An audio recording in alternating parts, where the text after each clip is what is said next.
Hello, ഇന്ന് ഞാൻ പറയാൻ പോകുന്നതേ ഒരു കഥയാണ്. എന്ത് കഥയാണെന്നല്ലേ? വേറൊന്നല്ല, ഒരു അപ്പന്റെയും മകന്റെയും സംഭാഷണം.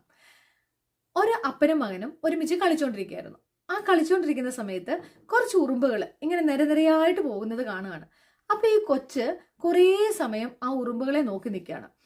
അപ്പോൾ ആ കൊച്ച് കാണുന്നത് ഉറുമ്പുകൾക്ക് ഇച്ചിരി വലിയ പൊടിയാണെങ്കിൽ പോലും അവർ ഒരുമിച്ച് എടുത്തോണ്ട് പോകുന്നു, അത് അങ്ങോട്ടും ഇങ്ങോട്ടും ഷെയർ ചെയ്യുന്നു. അപ്പോൾ ഈ മകൻ അപ്പനോട് ചോദിക്കുവാണ്, അപ്പ ഇതെന്താണ് അപ്പ ഈ ഉറുമ്പുകളെല്ലാം കൂട്ടമായിട്ട് പോകുന്നത്? അവർ ചെറിയ ചെറിയ കാര്യങ്ങളാണെങ്കിൽ പോലും മറ്റുള്ളവർക്കും കൊടുക്കുന്നുണ്ടല്ലോ, ആ ഗ്രൂപ്പിൽ അവർ ഷെയർ ചെയ്യാണെല്ലാം എന്നൊക്കെ പറയാണ്. മകനോട് പറയാണ്, മോനെ അതാണ് നമ്മൾ മനുഷ്യര് കണ്ടുപഠിക്കേണ്ട ഒരു കാര്യം എന്ന് പറയാണ്. എന്നിട്ട് അപ്പൻ മകനോട് പറയാണ്, ഇറ്റ്സ് എ യൂണിറ്റി. ശരിയല്ലേ? ഉറുമ്പുകളിൽ നിന്ന് നമുക്ക് പഠിക്കാനുണ്ട്. വേറെ ഒന്നുമല്ല കേട്ടോ.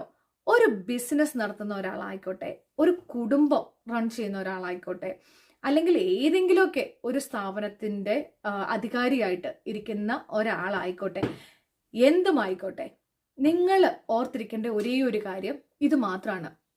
നിങ്ങളുടെ ജോലി സ്ഥലത്തെ ആൾക്കാർ, അത് നിങ്ങളുടെ കുടുംബത്തിലുള്ള ആൾക്കാർ, അതായത് തിരിച്ചും മറിച്ചും എങ്ങനെ നോക്കിക്കഴിഞ്ഞു കഴിഞ്ഞിട്ടുണ്ടെങ്കിലും ആൾക്കാർ അറിയേണ്ടത്, നിങ്ങളുടെ ഭാരം തന്നെത്താനെ എടുത്ത് വെക്കാതെ അത് നിങ്ങൾക്ക് വിശ്വാസമുള്ള നിങ്ങളുടെ കുടുംബത്തിലുള്ള ആൾക്കാർക്ക് വേണ്ടിയിട്ട് ഭാഗിച്ചു കൊടുക്കുക. എന്നിട്ട് ഓരോരുത്തരെയും ഉത്തരവാദിത്തങ്ങൾ ഏൽപ്പിക്കുക. ആ ഉത്തരവാദിത്തങ്ങൾ ഏറ്റെടുക്കുന്ന ആൾക്കാരുണ്ടാവും.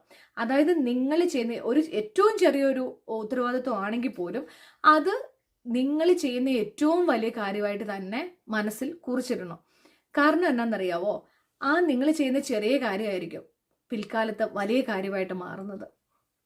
വേറെ ഒന്നുമല്ല, ഒരു യൂണിറ്റി ഉണ്ടെങ്കിൽ അതൊരു കുടുംബത്തിലായിക്കോട്ടെ, ഒരു സ്ഥാപനത്തിലായിക്കോട്ടെ, എവിടെയും ആയിക്കോട്ടെ, ആ ഒരു യൂണിറ്റി, ഒരാളുണ്ടാവും അവിടെ ഒരു കോട്ടയായിട്ട് നിൽക്കുന്നത്. അതിന് ചുറ്റുമുള്ള ആൾക്കാര് മനസ്സിലൊന്നും വെക്കാതെ ആ ഒരു കുടുംബത്തിന് വേണ്ടി, ആ ഒരു ബിസിനസ് സ്ഥാപനത്തിന് വേണ്ടി ഒക്കെ പ്രവർത്തിക്കുമ്പോൾ വേറെ ഒരു ശക്തിക്ക് പുറത്തുനിന്ന് കയറി വരാൻ പറ്റില്ല. അത് മാത്രം നിങ്ങൾ ഓർക്കുക. അതായത് അങ്ങനെ ഷെയർ ചെയ്ത് നിങ്ങൾ മുന്നോട്ട് പോകുമ്പോൾ അതായിരിക്കും നിങ്ങളുടെ സക്സസ്. ഒന്ന് ആലോചിച്ച് നോക്കിക്കേ, ശരിയല്ലേ?